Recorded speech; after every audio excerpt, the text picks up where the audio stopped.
Qui sont ces gens? Qui sont les personnages du roman La princesse de Clèves?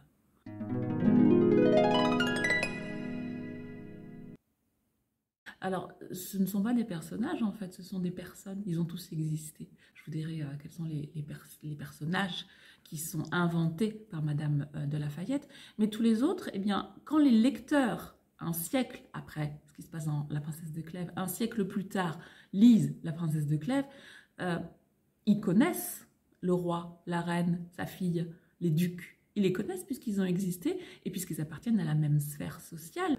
Mais nous, on est perdus.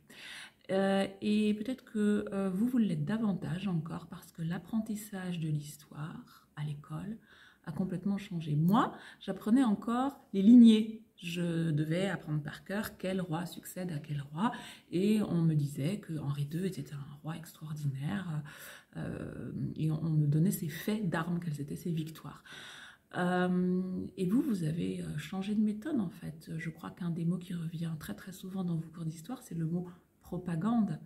On a envie, les gens qui étudient la manière dont il faut étudier l'histoire, les historiographes, ont envie de dire mais attention, les grands de ce monde ont fait leur propre publicité, c'est-à-dire que tous ces personnages extraordinaires, vertus, etc., mais c'est des gens qui l'ont répété parce qu'ils étaient payés. C'est les hagiographes qui écrivaient l'histoire des grands rois. Et même quand on lit les articles de Wikipédia, on se rend compte que c'était des personnes extraordinaires. Il faudrait relativiser. C'est ce que vous faites en cours d'histoire, je trouve ça très bien. Bon, alors moi je vous restitue un petit peu les personnages, comme ça on comprendra un peu mieux quelles sont leurs valeurs. Nous sommes sous le règne de Henri II. Henri II, c'est le fils de François Ier, qui est le plus grand roi de la Renaissance. Henri II, le roman se situe, on va retenir 1559, ça fait 12 ans qu'il est sur le trône, c'est sa dernière année de règne. Henri II, il appartient à la maison des Valois, c'est une lignée, c'est une famille.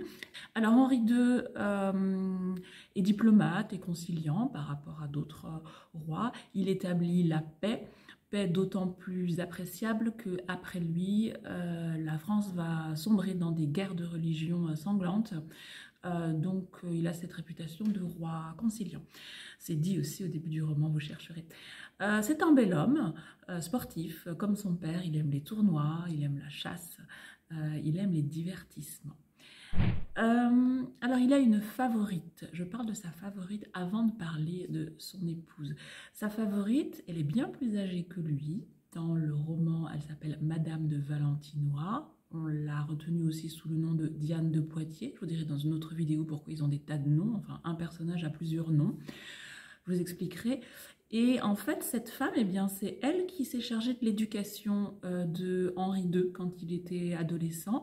Et puis, il noue une relation qui ne s'arrête pas avec le temps. Et c'est sa maîtresse, en fait. Elle veille à conserver le réseau d'influence qui était celui du père, en fait, de François Ier. Et c'est pour ça qu'elle est un peu détachée de tous les personnages de notre roman et que d'ailleurs Madame de La Fayette lui envoie des coups de griffe. Elle essaye de maintenir un ordre qui est en train de disparaître, celui de François Ier. Il est dit aussi à un moment dans le roman que les chiffres et les lettres étaient tout au nom de Madame de Valentinois parce que Henri II a un amour pour elle qui dépasse celui qu'il devrait vouer à sa femme. Et c'est vrai qu'en fait, Henri II lui a voué un culte. Il a fait peindre des tableaux et il lui a dédié, il lui a offert des châteaux. Il entrelaçait les lettres de son nom, Henri II, aux lettres de Diane de Poitiers pour montrer que c'était eux le couple officiel finalement. Donc on en reparlera tout ça parce que vous voyez que par rapport à la morale de l'époque, les couples officiels ne sont pas forcément les couples qui s'entendent dans la vraie vie. Diane de Poitiers, dont Madame de La Fayette rappelle au début du roman qu'elle est vraiment âgée et qu'elle est aussi coquette que sa petite fille qui est alors à marier. La femme de Henri II, on l'appelle la reine. En fait, vous avez peut-être déjà entendu par contre Médicis. Médicis, elle appartient à la grande famille italienne très lettrée, très humaniste et très influente au niveau artistique. Et puis cette reine, il est dit dès le début, eh bien, elle souffre en silence. C'est un mariage politique, elle a le même âge que le roi, et eh bien, elle attend la mort de Diane de Poitiers, qui, dans notre livre, a presque 60 ans. Et elle n'attend pas, bien sûr, la mort de son mari, qui a le même âge qu'elle, 40 ans. En fait, c'est son mari qui mourra le premier, ce qui lui permettra, c'est la dernière partie du roman, ce qui permettra à Catherine de Médicis d'éloigner sa rivale, Diane, dont elle est vraiment très, très jalouse. Mais elle souffre en silence. En fait, je vous ai présenté deux couples autour du même roi. Et en fait, ce roman, eh bien, c'est le roman des mariages. Il y a au moins 5 mariages qui ont eu lieu tout juste avant ou qui vont avoir lieu. Et tout le monde est occupé de mariage dans ce roman. Dans la présentation, au début du roman, eh bien, c'est la sœur du roi qui va se marier, Marguerite de France. Marguerite de France, elle est célèbre quand on étudie la Pléiade, Ronsard, Du Bellay, elle les protège, les poètes donc de la Renaissance. Et puis il est dit au début du livre, et ça nous donne tout de suite un peu une indication au niveau de ce que Madame de La Fayette conçoit comme couple idéal. Eh bien, Marguerite de France, ça fait 20 ans qu'elle est amoureuse de Philibert, Emmanuel Philibert de Savoie, et elle va l'épouser à un âge déjà avancé, mais elle a refusé tous les autres partis, et ce couple qui s'aime depuis des années, qui est fidèle, qui a pris le temps de se connaître, eh bien, va s'unir à la fin de notre roman. Alors ça, c'est les plus anciens, j'ai envie de dire, c'est la génération des vieux. Et maintenant, passons à leurs enfants. Alors, on commence par le fils de Henri II, c'est François II. Il n'en est jamais question. J'ai trouvé une fois le duc de Nemours arrive de chez Monsieur. Et en fait, Monsieur, c'est François II. François II, c'est le fils de Henri II. Et on pourrait dire c'est le roi qui est appelé à régner. Il a 15 ans et il est déjà marié, mariage politique également. Et c'est le futur roi en fait. Hein, donc eh bien, il est là à la cour bien sûr, et lorsque son père Henri II décédera, donc dans de nombreuses années se disent les courtisans, eh bien c'est celui qui montera sur le trône. Alors il se trouve qu'il est chétif, hein, ça veut dire qu'il a peu de force, il est tout le temps malade.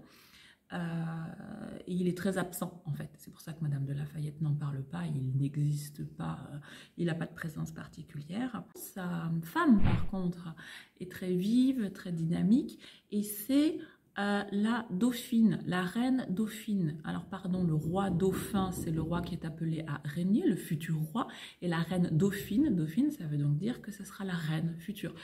Cette reine dauphine se confie beaucoup à la princesse de Clèves et lui demande son avis régulièrement. Alors le roman dit la reine dauphine, mais en fait vous pourriez dire Maria Stuart.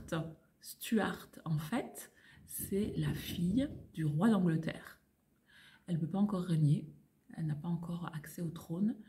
Et je vous raconterai ce que sont devenus ces personnages dans une autre vidéo, vous verrez quelle est la fin horrible de cette reine dauphine. La reine dauphine, elle a 16 ans. Ça fait des années qu'elle est à la cour de France, donc elle parle parfaitement français. Elle a auprès d'elle Chastelard, qui est un amoureux qui va la suivre et qui va aussi connaître un destin tragique. Mais autour de Maria Stuart, il y a quand même beaucoup d'hommes intéressés. Ben pourquoi? Parce que c'est la future reine, parce que peut-être qu'ils aimeraient être leur amant, et puis parce que peut-être qu'ils se disent que son mari ne sera pas éternel. Hein, donc vous voyez, Madame de La Fayette nous montre un peu quelle est la moralité de toutes ces unions. Marie Stuart, elle est élevée avec les 2 sœurs de François, avec les 2 filles du roi. Je commence par la petite Claude, qui a 11 ans, et on la marie à Charles III, qui appartient à la lignée des De Guise, qui a 16 ans, et on scelle leur mariage le 19 janvier 1559. Et bien c'est l'épisode du bal dans notre roman. Pendant le mariage de la fille du roi, Nemours revient glorieusement d'Angleterre et part à l'assaut de la princesse de Clèves. Donc c'est ce fameux bal où ils tombent éperdument amoureux l'un de l'autre.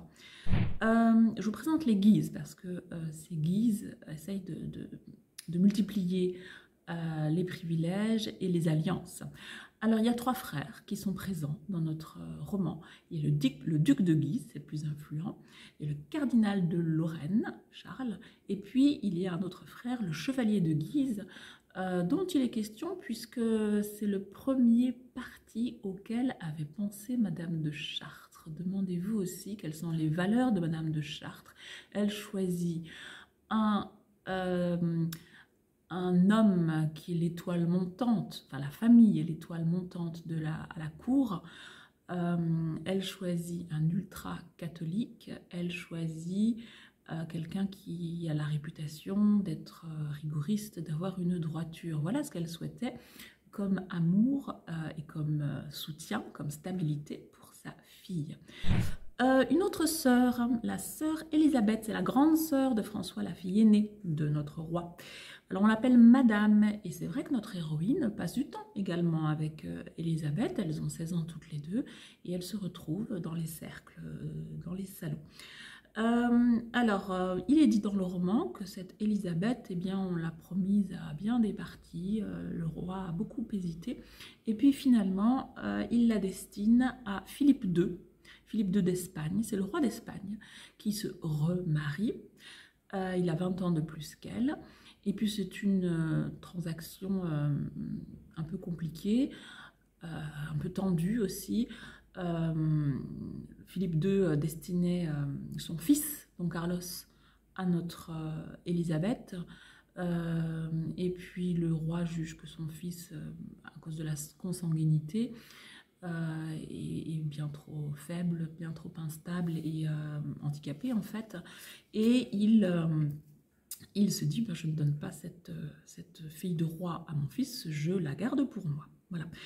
Et en fait, il est question de ce mariage qui vient d'être décidé au début du roman. Et puis, 6 mois plus tard, le 22 juin 1559, ce mariage aura lieu et c'est pendant ce mariage que le roi, va mourir. D'accord ? Il est temps que je passe à Monsieur de Nemours quand même. Je ne vous raconte pas tout parce que c'est très très long. Vous pourrez lire des choses sur Monsieur de Nemours. Jacques de Savoie, c'est dit à un moment donné, il s'appelle Jacques de Savoie. C'est un libertin galant. Il sait dire des vers, il sait danser, il sait manier le langage. C'est une compagnie très agréable. Et il a pour meilleur ami le vidame de Chartres, c'est l'oncle de la princesse. Ce sont tous les deux des libertins et vous avez remarqué qu'il y a une complicité, c'est-à-dire que quand l'un des deux est en difficulté, eh bien il y a une entraide entre eux, hein, parce qu'ils font des mauvais coups en fait, donc il faut bien qu'ils trouvent des stratagèmes.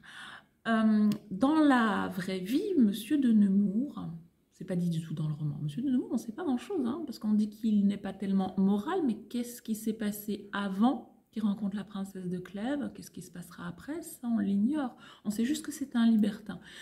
Si vous vous intéressez à sa vraie vie, vous verrez qu'il a promis le mariage à de nombreuses femmes, qu'il a eu des procès et qui s'est battu en fait contre des femmes qui lui couraient après toute sa vie. Donc un homme qui a été très très apprécié.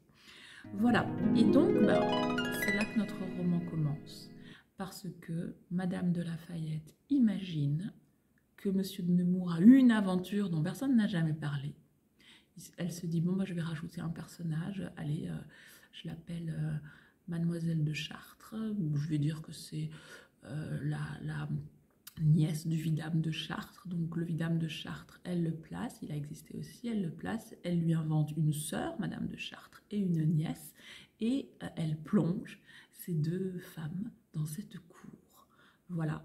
Et je finis par Monsieur de Clèves, qu'elle emprunte aussi, que l'auteur emprunte à la réalité. Je ne suis pas tout à fait fidèle à la réalité, mais effectivement, ce Monsieur de Clèves qui a réellement existé a eu une année d'union avec une femme avant qu'elle ne meure. Donc elle emprunte ce schéma-là, elle se dit, bon, qu'est-ce qui s'est passé à la fin de la vie de Monsieur de Clèves et quelle était la relation avec sa femme. Donc elle lui invente une mort romanesque. Voilà, il y a 120 personnages dans La Princesse de Clèves. Je m'arrête là, d'accord? Pour comprendre, là vous avez compris leur relation, et pour comprendre ce qu'ils font, où ils sont, eh bien vous pouvez regarder la vidéo suivante. Allez, à bientôt.